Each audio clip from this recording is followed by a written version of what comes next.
Good afternoon, students. So today we are going to start our next topic of this chapter, and today our topic is Upanishad. Okay, and this is our lecture number 2. So let's start. Yes, students, in our previous lecture, we have studied about the Anga school trip. Okay, and we understood what is the meaning of this chapter, new questions and ideas. Okay. So, in which we studied about the story of Buddha. First of all, we studied the story of Buddha.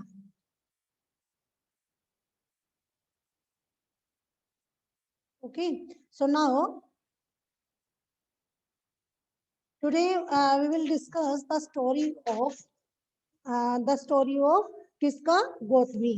तो सब हम इस वाले chapter मतलब जो start करेंगे हम उपनिषद से पहले किस्सा गौतमी की जो स्टोरी है उसको स्टडी करेंगे. ओके, सो ये देखिए कि here is a famous story about the Buddha. यहाँ पर एक बड़ी ही फेमस स्टोरी है बुद्धा के बारे में. अभी क्योंकि हमने जो अपना पिछला लेक्चर था उसमें बुद्धिज्म के बारे में स्टडी किया, महात्मा बुद्ध के बारे में स्टडी किया कि किस तरीके से वो जो है नए आइडियाज को लेकर वो आए और उन्होंने लोगों को बताया. तो यहाँ पर एक फेमस स्टोरी है बुद्धा की. तो once there was a woman name Kisa Gotami whose son had died. अब यहाँ पर क्या था कि एक ना बड़ी बुजुर्ग लेडी थी, एक औरत, बूढ़ी औरत थी जिसका नाम क्या था, उस लेडी के का नाम था किसा Gautami. And whose son had died. उसके जो बेटा था उसकी क्या हो गई थी, उसकी मृत्यु हो गई थी उसके बेटे की. ठीक है, उसका बेटा मर गया था. So she was so sad and that she roamed through the street of city crying the child with her, asking for help to bring him back to life. अब वो क्योंकि उसके बेटे की डेथ हो गई थी तो इस बात से वो बहुत ज्यादा दुखी थी और वो अपने बच्चे को गोद में लिए सड़कों में, स्ट्रीट्स पर, गलियों में, नगरों में, जो नगर की जो रोड थी उस पर घूम घूम कर लोगों से ये क्या कर रही थी, पूछ रही थी, लोगों को ये बता रही थी, प्रार्थना करने लगी कि कोई उसके बेटे को जीवित कर दे. A kind man took her to the Buddha. एक बड़ा ही दयालु सा व्यक्ति था, भला व्यक्ति था. उसने उसको क्या करा, वो उस बूढ़ी औरत को बुद्ध जो है महात्मा बुद्ध, उन बुद्ध के पास लेकर गया. सो बुद्धा ने कहा कि bring me a handful of mustard seed and I will bring your child back to life. तो अब बुद्ध ने ये कहा कि मुझे ना तुम एक मुट्ठी मस्टर्ड सीड, जैसे राइस जिसको आप कहते हो ना, तो मुझे ना एक मुट्ठी जो है सरसों के बीज, आप उसको सरसों भी बोल सकते हैं, तो मस्टर्ड सीड्स आप मुझे लाके दो तो मैं आपको क्या कर दूंगा, आपके बेटे को जीवित कर दूंगा. तो बुद्ध ने ये बोला. अब Kisa Gautami was overjoyed and started off at once, but the Buddha gently stopped her and added, "The seeds must come from the house of a family where nobody has died." अब क्या हुआ कि वो बड़ी खुश हुई कि मेरा बेटा जिंदा हो जाएगा. तो जो किसा गौतमी जो थी ना वो बहुत ज्यादा ओवर जॉय, यानी बहुत प्रसन्न हुई. पर जैसे ही वो मस्टर्ड जो सीड्स थी लाने के लिए जाने लगी, तभी बुद्धा ने उन्हें रोका, बड़ी जेंटली वे से रोका और कहा कि ये जो तुम सीड्स लेकर आओगे ना, ये सीड्स एक ऐसे घर से आपको लेकर आने हैं जहाँ किसी की भी डेथ नहीं हो. मतलब उस फैमिली के अंदर आगे पीछे कभी भी उस फैमिली में nobody has died, कोई भी मरा ना हो, तो ऐसी फैमिली से आप मुझे मस्टर्ड सीड्स लाकर दोगे. तो किसा Gautami went from door to door, but wherever she went, she found out that someone or the other, father, mother, sister, brother, husband, wife, child, and uncle, aunt, grandfather, grandmother had died. अब किस्सा गोत में क्या हुई, वो दरवाजे दरवाजे पर गई, दरवाजे खटखटाए सबके, लेकिन वो जहां भी कहीं गई उसने ये पाया कि हर घर में किसी ना किसी की डेथ हुई है, चाहे वो किसी के फादर की हो, मदर की हो, ठीक है, सिस्टर की हो, ब्रदर की हो, वाइफ की, हस्बैंड की, बच्चे की, अंकल आंटी, चाचा चाची, दादा दादी, मतलब कोई ना कोई क्या है, किसी ना किसी की डेथ जो है हर घर में हुई थी. ओके, तो अब what was the Buddha trying to teach the sorrowing mother. अब देखो यहाँ पर जो बुद्ध थे ना, वो उस जो सोरोइंग मदर थी, जो वो दुखी माँ थी, उसको वो क्या मतलब उसको वो क्या सिखाना चाहते थे, क्या टीच करने का प्रयास कर रहे थे। वो ये कह रहे थे, वो क्या टीच करने का प्रयास कर रहे थे कि ये जो जन्म मरण है ये तो सच्चाई है। जब आप इस लोक में आए हो तो आप ये जैसे आपने जन्म लिया है, आपकी एक ना एक दिन मृत्यु भी होगी।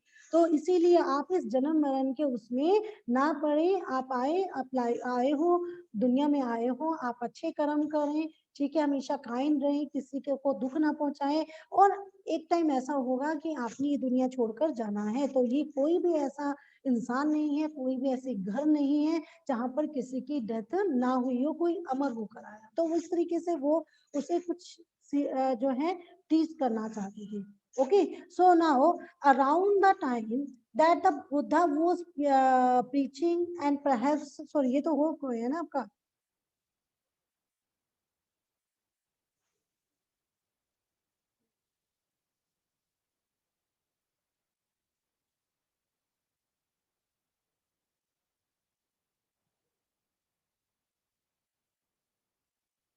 यस, नेक्स्ट इज उपनिषद। तो नेक्स्ट टॉपिक इज उपनिषद। अब उपनिषद के बारे में हमने स्टडी करना है रजे, तो उपनिषद पहले तो आपको समझ में आना चाहिए कि उपनिषद क्या होते हैं। एक्चुअली उपनिषद क्या होते हैं, इनको हम वेदांतास, ठीक है, वेदांतास यानी end to end of Vedas. Okay, Upanishad क्या होता है, उनको आप दूसरा नाम क्या कह सकते हो, वेदांतास। वेदांता का मतलब क्या हुआ, वेदांतास का मतलब एंड टू वेदास, जब वेदों का एंड हुआ। तो इसमें देखिए आपने क्या हुआ कि जो उपनिषद है ना, वो भी एक तरीके की आपकी बुक है, ठीक है, जो बुक लिखी जाती है। तो ये भी बुक्स ही है। लेकिन इससे पहले जो है आपने देखा कि इससे पहले आप आपके 4 वेद पढ़ चुके हो, ऋग्वेद, सामवेद, अथर्ववेद, यजुर्वेद। ओके, तो 4 आपके वेद हैं। तो ये 4 वेद जो है ये इस उपनिषद से पहले लिखे जा चुके थे। तो अब क्या था कि जब वो वेद लिखे गए, और आपको ये भी पता है कि जब वो वेद लिखे गए थे तो वो पूरे टिपिकल जो संस्कृत थी, जो उस टाइम लैंग्वेज थी संस्कृत, बड़ी टिपिकल थी। और वो संस्कृत में लिखे गए थे। और वो संस्कृत किसके द्वारा लिखी गई थी, जो उस टाइम पर जो आपकी अपर स्ट्रेटा था, जो बड़े जो ब्राह्मण होते थे, ठीक है, वो उनके द्वारा लिखी गई थी। और वो ऐसे लैंग्वेज, वो संस्कृत इतनी टिपिकल थी कि हर कोई उन्हें नहीं समझ सकता था। तो उसमें ना क्या किया जाता था कि अपनी तरफ से ना मैन्युपुलेट करके किसी चीज को लिख देना, क्योंकि एग्जैक्ट तो कुछ भी नहीं था किसी के पास। तो अपने तरीके से बनाया हुआ था सब कुछ। तो अब क्या हुआ कि जब उन वेदों को पढ़ा गया, तो उन वेदों को पढ़ने पर लोगों की क्या हुआ कि अब जो भी कोई उसको पढ़ता, तो पढ़ने से देखो, आप कोई भी चीज पढ़ते हैं तो कई बार आपके माइंड में क्वेश्चनिंग आती है, क्वेश्चन आपके अराइज होते हैं कि अरे ये हुआ है तो ऐसा क्यों हुआ। तो जब हम किन्हीं चीज किसी भी चीज को पढ़ते हैं तो कई बार क्या होता है, हमारे पढ़ते पढ़ते हमारे सामने क्या आती है, बहुत सी चीजें जो है, मतलब कि हमारे क्वेश्चन काफी सारे माइंड में आते हैं, हम बहुत कुछ सोचते हैं। तो जब उनको सोचा गया, जब उनको सोचा गया और सोचने के बाद उसका सोल्यूशन निकाला गया, मतलब ये कोई आपके दिमाग में कोई एक चीज आ जाए, ठीक है, और उसके बाद आप उसके क्या लगो, उन क्वेश्चन के आंसर ढूंढने में लग जाओ, क्योंकि चैप्टर का नाम क्या है, न्यू क्वेश्चंस एंड आइडियाज। तो जब इन वेदों को पढ़ा गया ना, तो उन वेदों को पढ़ने से लोगों के मन में नए नए क्वेश्चन आए, क्वेश्चन अराइज हुए। तो जब क्वेश्चन अराइज हुए तो उनको ढूंढने की, उनके उनके आंसर ढूंढने की तलाश करने लगे। और जब उनको आंसर मिले तो उन्होंने उनको क्या लिखे, उनको लिटरेचर फॉर्म में उनको लिखा। तो उनके जब उनको लिखा तो जो जो उनके सिंपल वे में उन क्वेश्चंस के आंसर ढूंढकर लिखे गए, तो वो हमारे क्या होते हैं, उपनिषद। उनको क्या बोलते हैं, Upanishad. Clear student. So around the time that the Buddha was preaching and perhaps a little earlier, other thinkers also tried to find answer to difficult questions. देखो अब आपको ये लाइन समझ में आएगी कि जिस टाइम पर बुद्ध जो थे, जब वो प्रीचिंग, जब वो उपदेश दे रहे थे, या उसी समय, उसी टाइम, या उससे भी थोड़े पहले, तो दूसरे जितने भी थिंकर्स थे वो भी क्या कर रहे थे, वो बहुत सारे ना जो डिफिकल्ट क्वेश्चन थे उनके आंसर को ढूंढने की कोशिश कर रहे थे। क्योंकि देखो जब ये बुद्ध थे, इन्होंने वो वेद पढ़े या कुछ भी पढ़ा, तो उनको उनके माइंड में बहुत सी चीजें आई कि ऐसा है तो क्यों है, ठीक है, इनके आंसर फाइंड आउट किए। ऐसे उन्हीं की तरह ही, बुद्ध की तरह ही, जैसे कि जैनिज्म में देखे जो महावीर जी थे, ठीक है, या और आगे जितने भी आए, तो जो ये सब थे ना, इन्होंने जब इनको पढ़ा, बुक्स को, वेदों को पढ़ा, तो बहुत से क्वेश्चन इनके माइंड में आए और ये उनकी तलाश में लग गए क्वेश्चंस की। तो उनके आंसर उन्होंने ढूंढे, कोशिश की उनके आंसर ढूंढने की उन डिफिकल्ट क्वेश्चन की। And some of them wanted to know about life after death. अब इसमें देखो, अभी उन्होंने क्या चीज ढूंढा, जैसे मान लो क्वेश्चन, मान लो उसमें कुछ भी लिखा हुआ है कि ये कहते हैं कि मरने के बाद भी क्या होता है कि दूसरी लाइफ होती है। तो उनमें से कुछ जो थे ना, वो मरने के बाद, डेथ के बाद की लाइफ के बारे में जानना चाहते थे कि भाई अरे वेदों में लिखा हुआ है कि ये एक दुनिया है जहां हम जी रहे हैं, और हमारे मरने के बाद भी जब हम जाएंगे तो आगे मरने के बाद भी एक और लाइफ होती है, एक दूसरी दुनिया होती है। तो वो इनके आंसर ढूंढने लगे कि मरने के बाद जो लाइफ होती है उसको ये जानना चाहते थे। And other wanted to know why sacrifice should be perform. अच्छा, आपने पीछे देखा, देखो वैदिक काल में हमने पीछे जो स्टडी करके आए हैं चैप्टर्स में, हमने देखा कि उस टाइम पर सैक्रिफाइसेस बहुत ज्यादा होते थे, बलि दी जाती थी, है ना। तो वो ये भी जानना चाहते थे कि why sacrifices should be perform, क्यों सैक्रिफाइसेस किए जाते थे, क्यों ऐसा किया जाता था, क्यों सैक्रिफाइसेस होते थे। तो वो बड़े ही इन मतलब कि एक क्यूरियोसिटी थी उस इन चीजों को, इन क्वेश्चंस को के आंसर जानने की। So many of these thinkers felt that there was a something permanent in the universe that would last even after death. तो अब इनमें से ज्यादातर जो थिंकर्स थे वो उनका ये मानना था कि इस वर्ल्ड में कुछ तो ऐसा है जो कि परमानेंट है और जो डेथ के बाद भी बचा रहता है। तो उनकी ऐसी कुछ मानना था। ठीक है, जैसे जैसे वो पढ़ रहे थे ना वेदों को या और बुक्स को, तो उनका ऐसा मानना हो रहा था कि कुछ तो है इस यूनिवर्स के अंदर कि जो है। So they describe this as the atma or an individual soul, and the brahma or the universal soul। तो अब उन्होंने इसका जो एक्सप्लेनेशन, इसकी जो वर्णन है, वो आत्मा और परमात्मा, जैसे आपने सुना ना कि हम कहते हैं कि सभी आत्माएं जो हैं वो परमात्मा में जाकर मिल जाती हैं। हम जो हमारा जो है ब्रह्मा ही सब कुछ है। ठीक है, हमें एक अगर हमारी जो आत्माएं हैं वो सारी परमात्मा में जाके मिल जाए, यही हमारी कोशिश होनी चाहिए। ठीक है, तो वो ही कहते हैं कि जो मतलब कि उन्होंने इसका जो एक्सप्लेनेशन थी वो आत्मा और ब्रह्मा, मतलब जो क्या है, जो यूनिवर्सल है, तो आत्मा के रूप में उन्होंने इसको किया explain. So ultimately they believe that ultimately both the atma and the brahma were one। और वो ये मानते थे कि भाई आप देखें कि अल्टीमेटली क्या होता है, जो आत्मा और ब्रह्मा है वो एक ही है। उन्होंने ये माना, कुछ थिंकर्स ने ये माना, उनकी समझ में ये चीजें आई कि आत्मा और ब्रह्मा दोनों एक ही है, क्योंकि आत्मा को भी बाद में उसी ब्रह्मा में जाकर मिलना है।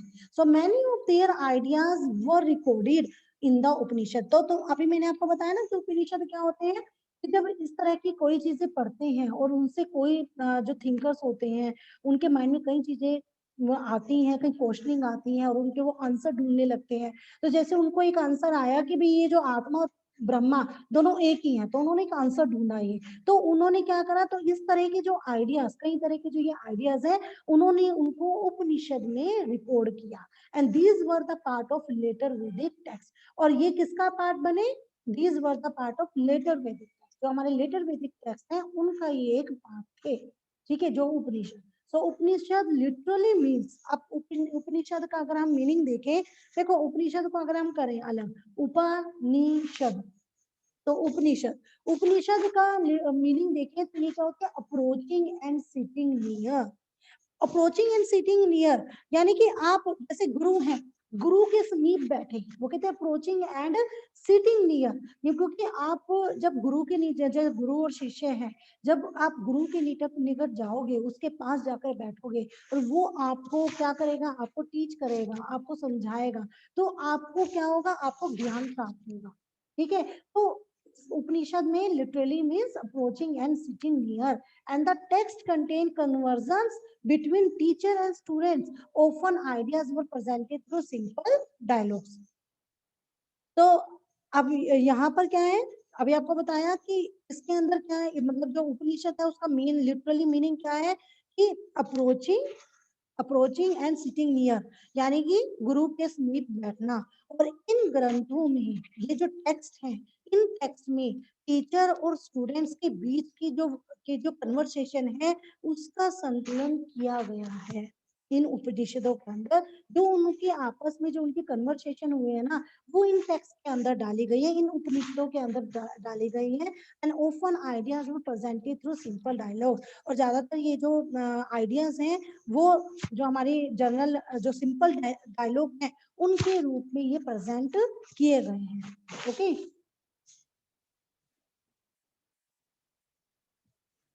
तो यहाँ पे देखिए six school of Indian philosophy.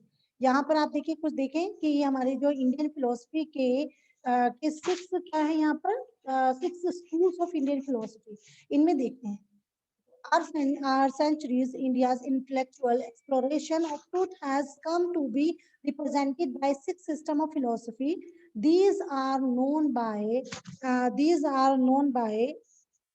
विशेषिक, विशेषिका and न्याय, then साख्या, ओके, समख्या जो आप कहते हैं समख्या, then योगा, पूर्वा एंड पूर्वा मीमांसा, ठीक है, पूर्वा मीमांसा एंड वेदांता, और उत्तरा उत्तरा मीमांसा, ठीक है, ये आपके पास है। तो क्या वो ये कह रहे हैं कि ओवर सेंचुरीज, सदियों से इंडिया द्वारा सत्य की बौद्धिक खोज का जो प्रतिनिधित्व दर्शन है ना, वो इन क्या कह गए हैं, represent the six system of philosophy. इसके अंदर ना सिक्स फिलोसफी के सिक्स सिस्टम के द्वारा रिप्रेजेंट किया गया है।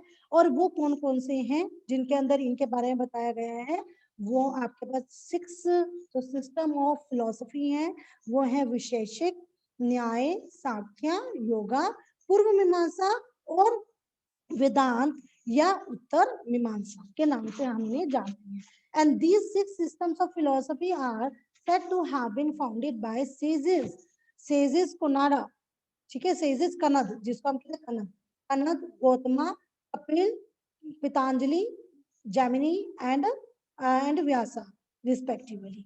और ये रिस्पेक्ट अब यहाँ पर जो भी ये फिलोसफी है हमारी, इनको इन सिस्टम के अंदर अगर हम देखें तो सिस्टमेटिक वे से रिस्पेक्टिवली इन इन जो सेजेस थे, जो ऋषि थे, उन ऋषियों के द्वारा दिए गए हैं।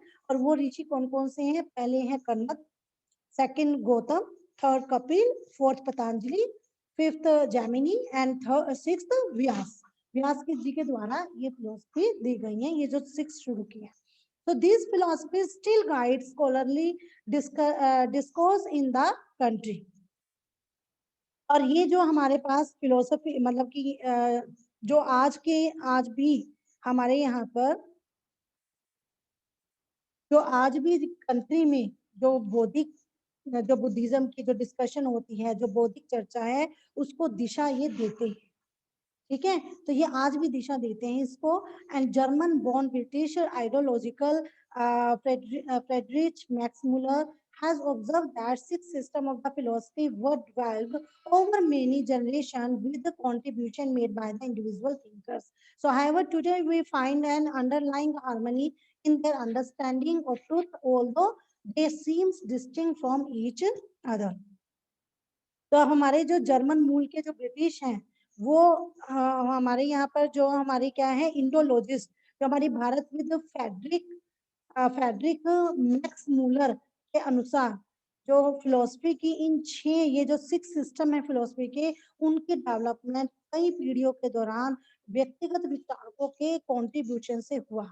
हालांकि ये एक दूसरे से भिन्न दिखते हैं, लेकिन सत्य की इनकी समझ में क्या है, आधारभूत तालमेल दिखता है। मतलब सर अगर क्योंकि सबके सब क्या है, ट्रुथ को, सच को ढूंढना चाहते थे, तो उनका आपस में एक दूसरे के साथ तालमेल आपको देखने को मिलेगा। हालांकि इनमें सब में डिफरेंस है थोड़ा, लेकिन सब एक चीज की खोज कर रही है, किसकी खोज, सत्य की। ओके, नाउ ये स्टूडेंट हम उपनिषद के बारे में स्टडी कर रहे थे। तो most Upanishadic thinkers were men, especially Brahmans and Rajas.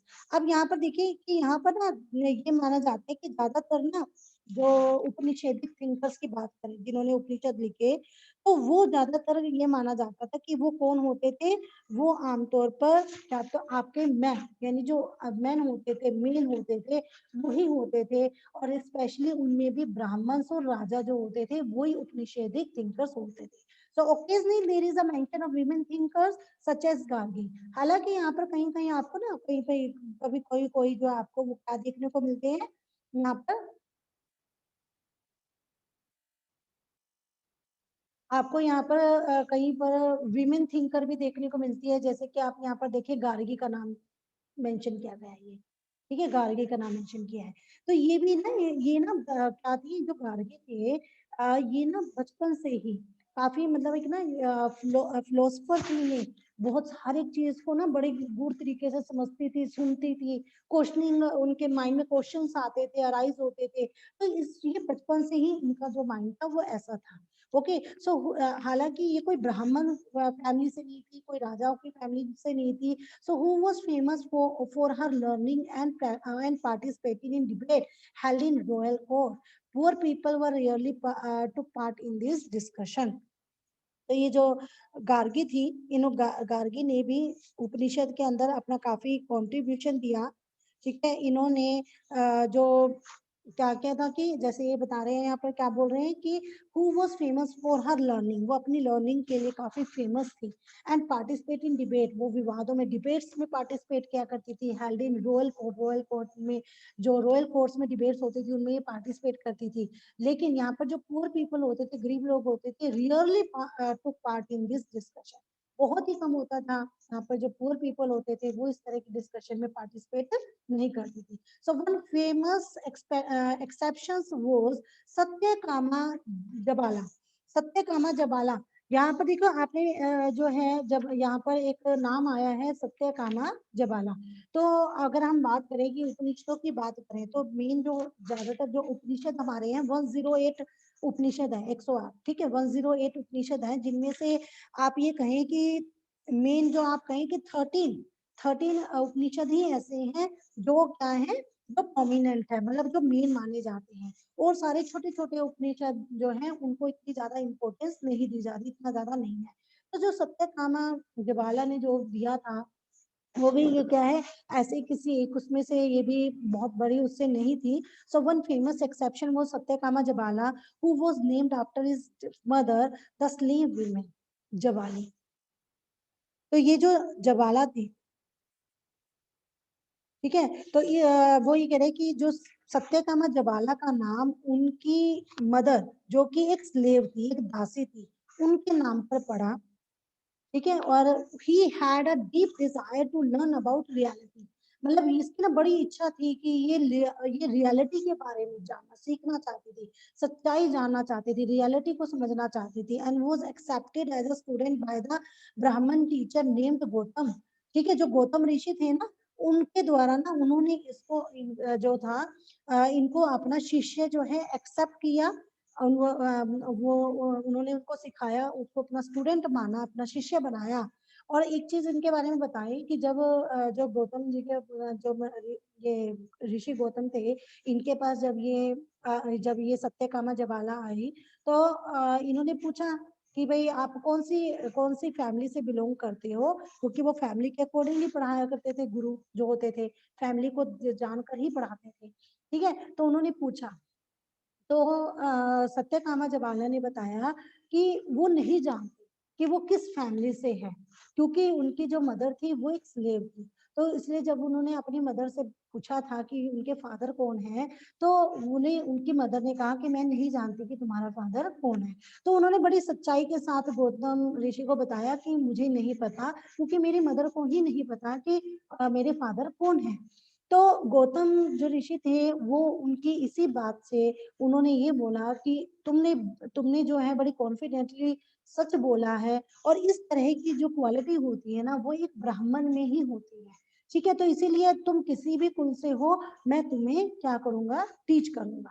Okay, तो इसलिए जो ऋषि गौतम थे उन्होंने उसे अपना शिष्य बनाया and become one of the best thinker of the time, became one of the best known thinker of the time। वो उस समय के बड़े एक बेस्ट नोन थिंकर के रूप में वो बनी. So many of ideas of the Upanishad were later developed by the famous thinker Shankaracharya, about whom you will read in class 7. तो अब इसके साथ साथ देखो, आपने कभी सुना होगा शंकराचार्य जी का नाम सुना होगा, ऐसे नहीं, कई कई सारे ना कुछ बड़े फेमस नाम है. जैसे आपने बुद्धिज्म में देखा, जो महात्मा बुद्ध के बारे में आपने सुना होगा, उनका नाम हम बड़ा फेमस है. ठीक है, महावीर जी के बारे में सुना है. ऐसे बहुत से थिंकर्स हैं जिनके नाम बड़े फेमस हुए हैं. उन्हीं में से जैसे ये एक शंकराचार्य जी हैं, जिनके बारे में आप 7th क्लास में स्टडी करोगे. और इसके साथ साथ और भी बहुत सारे ऐसे बड़े बड़े थिंकर्स थे जिनके नाम आपने मतलब वो बड़े फेमस हैं, और सबको वो सबने उनके नाम कहीं ना कहीं किसी के मुंह से सुने ही हैं. ओके, तो वो कहते हैं कि उपनिषद में कई विचारों की जो डेवलपमेंट के बाद बड़े ही फेमस थिंकर्स थे शंकराचार्य, उनके द्वारा वो किया गया है, जिनके बारे में आप 7th क्लास में स्टडी करोगे. Okay, now here a wise beggar. देखो यहाँ पर हम एक चीज, यहाँ पर जैसे हम उपनिषद की बात कर रहे हैं, तो यहाँ पर हम स्टडी करते हैं क्या कि अ वाइज बैगर, एक स्टोरी देखते हैं. तो आपको बड़ा अच्छा, बड़ी आपको एक अच्छी चीज देखने को मिलेगी. तो क्या है कि आप वाइज बैगर मतलब कि एक बड़ा ही बुद्धिमान भिखारी था, बैगर था.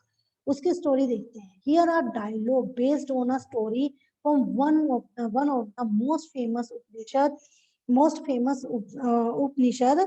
क्या नाम, क्या है वो उपनिषद का नाम क्या है? छांदोग्य.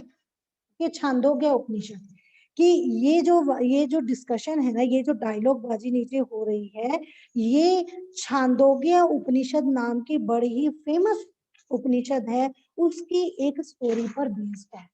कहते कि यहाँ पर शौनक, ठीक है, Shaunak and Abhipratarin, Abhipratarin, Shaunak and Abhipratarin were two sages who worship the universal soul. दो ऋषि थे. कौन कौन, क्या क्या नाम थे दो ऋषि? शौनक और अभिप्रतारिन. ये दो ऋषि थे जो कि क्या करते थे, जो यूनिवर्सल सोल यानी सार्वभौम आत्मा की उपासना करते थे. ये मानते थे कि यूनिवर्सल सोल को मानते थे, उसकी वर्शिप करते थे. तो once as they sat down to eat, a beggar came and asked for some food. तो एक बार क्या हुआ कि जब ये लोग ना, मतलब ये दोनों के दोनों एक बार जैसे ही ये खाना खाने के लिए दोनों बैठे, तो एक भिखारी वहां आया और इनसे इनसे खाना मांगने लगा, भोजन मांगने लगा. तो उन्होंने क्या कहा, जो वो सीजेस थे, तो we can not spare anything for you. Shaunaka ने कहा कि हमारे पास ना इतना खाना नहीं है, हमारे पास देने के लिए कुछ नहीं है. तो शौनक सेजेस जो था ऋषि, उन्होंने ये बात उसको बोली. Then learn sirs, whom do you worship? The beggar asked. तो अब देखो, बैगर बड़ा ही बुद्धिमान था, वाइज बैगर था. तो उसके बैगर ने पूछा कि वजन, आप किसकी उपासना करते हैं? ठीक है, किसकी उपासना करते हैं, उन्होंने पूछा. सो द यूनिवर्सल सोल अभी प्रतारित रिप्लाई, अभी प्रतारित ने उत्तर दिया कि हम यूनिवर्सल सोल की उपासना करते हैं. हाँ, तो बैगर ने बोला, हाँ, it means that you know that the universal soul fills the entire world. So yes, we know that. The sage is nodded. अब तो वो कहते हैं, ओ, तो इसका मतलब तो आप ये जानते ही हैं कि ये जो मतलब कि जो ये यूनिवर्सल सोल है, ये पूरे के पूरे यूनिवर्स में विद्यमान है.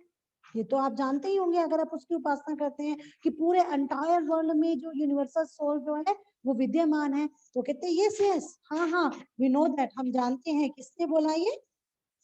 किसने ये बात बोला? सेजिस ने. ठीक है, जो वो ऋषि थे, उन्होंने कहा हाँ, हम जानते हैं, ऋषियों ने ये बोला. So if the universal soul feels the whole world, so it feels me too. So who am I? But a part of the word. So the beggar asked. तो वो कहते हैं कि फिर भिखारी ने कहा, अब क्योंकि उन्होंने कहा हम जानते, तो भिखारी ने फिर से पूछा कि अगर ये यूनिवर्सल सोल पूरे एंटायर वर्ल्ड में विद्यमान है, तो ये मेरे अंदर भी विद्यमान है. मैं कौन हूँ? उसने कहा मैं कौन हूँ, मेरे अंदर भी तो विद्यमान है. मैं कौन हूँ? मैं इस वर्ल्ड का ही एक पार्ट ही तो हूँ. तो you speak the truth O young Brahman.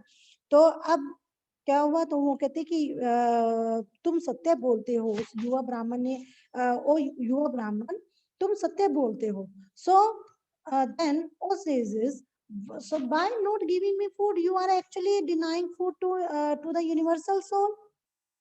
तो इसीलिए हे ऋषियों, मुझे भोजन ना देकर आप इस जो यूनिवर्सल सोल को फूड देने से मना कर रहे हो। इसका मतलब तो यही हुआ कि आप इस यूनिवर्सल सोल जिसकी आप उपासना करते हो उसे ही आप खाना देने से मना कर रहे हो। So the sages realized the truth of what the beggar said. तो उन ऋषियों ने ये रियलाइज किया कि वो जो बैगर था ना, जो भी उसने कहा उसमें मतलब सच्चाई तो है। तो उन्होंने ये रियलाइज किया and shared their food with them, और उन्होंने उसके साथ अपना भोजन शेयर किया।